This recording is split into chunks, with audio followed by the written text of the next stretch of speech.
Hello and welcome. This is a A2 exam video. This is the first in the series of this type of videos that are going to bore you to death. In these videos we're going to be going through past papers. I'll be doing singular questions and then giving you some helpful pointers along the way. So anyway, let's kick off this series. Obviously June 2014, Edexcel C3 question 1. Now, what I'm hoping you've got next to you is I'm hoping you either have online or looking at it from the just the printout, which is the one I've got here, my copy of the June 2014 past paper. Now, obviously you can get this on the Edexcel website, or I use physics and maths tutor.com for my papers because they go a little bit further back, I think. So anyway, question 1. So if you haven't got the question with you, I'm just going to rewrite some key bits of the question out for you, so you cover all bases there. Right, so we get a better pen than that one actually. Okay, so there we are. Question 1 says f of x is equal to this. So just write it out for you. So it says a given function of x is equal to 4x plus 1 over x take 2. And it says x is larger than 2, which we won't worry about at the moment, just a little bit of information, but obviously it's going to come in handy at some point if we're asked to work out a point, a given coordinate or something. So anyway, the question says, show that f dash of x equals minus 9 over x take 2 squared. Now f dash of x is obviously the derivative. Now what can we do to find the derivative of a fraction? Well, we're going to be using a differentiation rule, obviously. Now let's go through the list of differentiation rules if it doesn't jump out at you straight away. So, could it be the bracket rule? No, because there's no brackets in there. Sure, we could do x take 2 to the power of minus 1, but that's not going to get us anywhere. It's just going to get us confused, because then we'd have 4x plus 1 times x take 2 to the power of minus 1. And trust me, you could go down that route, but you'd get yourself in a mess. It's not the product rule, because we've not got you've got a function of x times another function of x. We've just got one function of x over another function of x.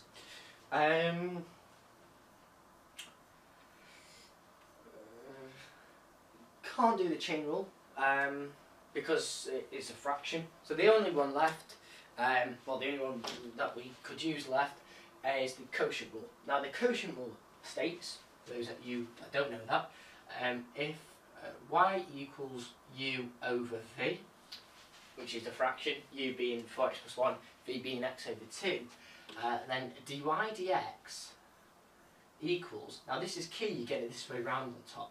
The way I always think of it is it's something take uv dashed, so therefore it's going to be the opposite on the front bit. That's how I think of it. You could think of it anyway, but I think it's given to you in the formula sheet.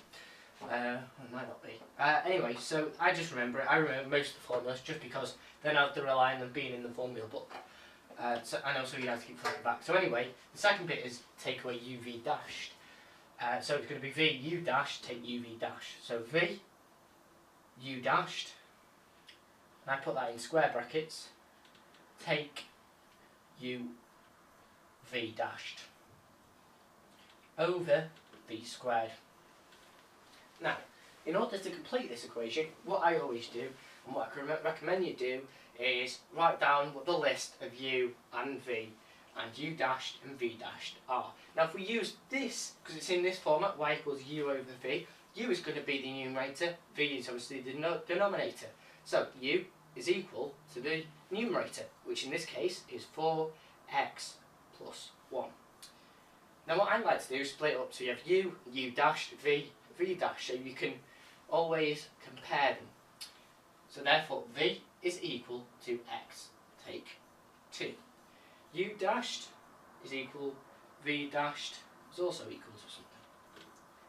Now, because we have not got any combining functions, so we've not got 4x times 3x squared or something, or 3e to the power x is a u, we've just got a simple linear function of x. We can differentiate each term with respect to x. So therefore it just becomes 4, the 1 disappears, so to speak, and then the v, the x is differentiated to become 1, and the 2 disappears. So therefore we've got v dashed and u dashed is equal to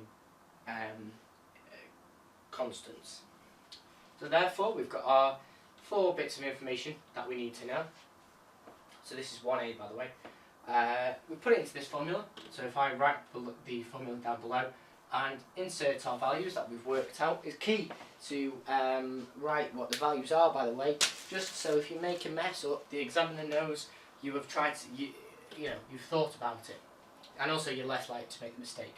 So therefore, our first one is v, which is x take 2. Now what I like to do, as I said, it's totally up to you how you do this, but to make sure that I've used the correct values in the formula and not missed any out or counted 2 twice, what I like to do is tick off something when I've used it. So I'll tick off the x take 2 because I'm putting that in, and then that is times by u dashed. So basically if you put it in this u dashed v dashed, you times in the diagonals together, so u and v and u dashed. That's how I work it out. So tick off x take 2, that's going to be times by u dashed. Tick off that because we times it by 4. Don't forget the square brackets. Take away, open another set of square brackets. U, I'll tick that off because I've done it. 4x plus 1, and that is times 1. And that is all over v squared. V being x take 2. Now obviously you're going to have v ticked off twice, but I wouldn't worry about that. I wouldn't tick v again. So that's x take 2 squared. Now I'm just going to leave it as x take 2 with a little square because our answer says show that this is equal to minus 9 over x take 2 squared. So we're not going to expand if it wants the bottom, the denominator in the context of x take 2, one bracket and then a little to the power of 2. Because otherwise we'd just be expanding it to put it back into a simplified form, which is just a waste of time. So you always have to, that's a key point, actually you have to always look at the answer, the form the answer is, because you don't want to change you need to think, okay, how is this going to lead me to the answer? But that's a key thing in the show that question. Also, that doesn't just apply to this one, for instance, it also applies to different questions. So you need to think about, when you get a show that question, you always need to think, okay, it wants it in this answer, what can I do to make it in this answer? Anyway, so that's just a thought. If we carry on with this, we've put our u dashed and v dashed and u's and v's, so we just expand them out, keep the square brackets for the moment, so that's just going to be x times 4, 4x, minus 2 times 4, and that's just going to be minus 8. Open another set of square brackets, 4x times 1, it's going to be 4x, 1 times 1 is plus 1, and as I said that's over x take 2 squared, which you don't do anything with because that's already in the format they want the end answer to be, so there's no need to change that. Sorry about the pens. So anyway, we could remove the square brackets now, but only keep them in and just use them to find our answer. So therefore the 4x is cancelled, which is good because that's what we want. The minus 8 take away positive 1, it's going to be minus 9 over x take 2, and that's squared, which is in the answer, form the answer wants you to be in. Now what I'd do at this point, I'd say in the required form. So you tell it, you're not only showing the examiner you've got the right answer, because the examiner's a bit dipsy, you can go, oh, I've got it right, I think you'll find, because the answer's on the page. So if you get the answer, you've got your marks. So, not that I don't trust examiners, but you've a lot to do.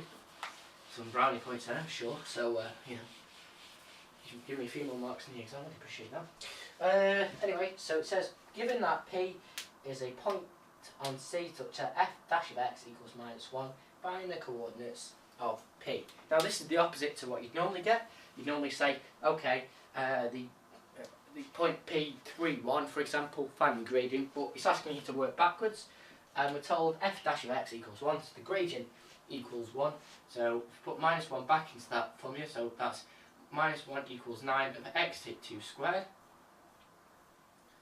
So therefore, if we, what you can do is you can switch the -1 and the x take 2 squared around, or you can times both sides of x take 2 squared and then divide both sides by -1. But I'm just going to sort of essentially skip a step. So there's x take 2 squared equals -9 over -1. So that is x take 2 squared, and that is equal to 9. Square root both sides.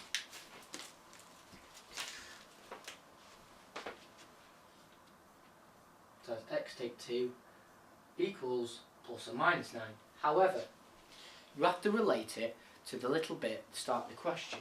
At the start of the question, back in part 1a, we were told x is larger than 2. And I said you would have to use that in your answer at some point, because we'd have to work out some coordinate, which is what we're doing now. And this is key. X is larger than 2. They wouldn't put that in there if you didn't need to use it.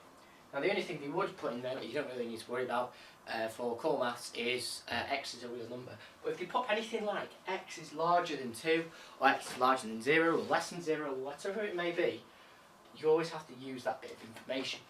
So we know, obviously, -3 is less than 2, so it can't be -3, so it has to be +3. Because we're finding one coordinate, well, one set of coordinates, remember, so therefore it can't be less than 2, and -3 is obviously less than 0. So then, therefore, we simply simplify this equation, so x is equal to 5, so that gets us our x value, but then we're not done yet, because it says find the coordinates of P.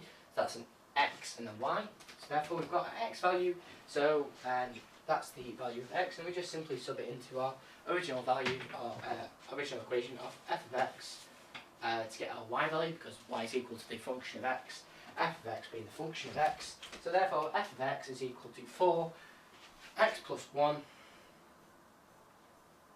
over x take 2. So I'm just going back to the question paper. We know that as x is equal to 5, we can substitute this in. So 4 times 5 plus 1, which is obviously going to be 21. Over x take 2.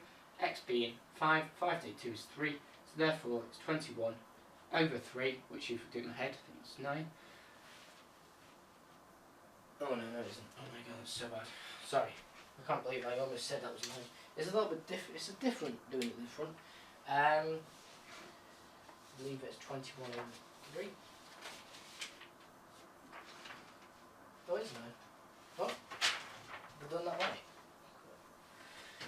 21 over 9. My brain's got. I thought my brain went haywire for a second. Don't know why I thought it'd be 9. Because it isn't. Yeah, that's not 9. So. I don't know why I wrote 9 on my sheet, so I must have been going absolutely crazy. Can't do basic math. But yeah. Anyway, so that's question 1 done. So that's 6 marks out of 75. So we're getting close there to passing. So hopefully that question 1. The question 1s are never too bad. So that was just really just using your differentiation rules. You just needed to know that. Wasn't testing anything more than that, just let you know your rules, and that rest of it was C1. So that was question 1. Thanks for watching. The question 2 should be below in this series, so we'll see you in a minute.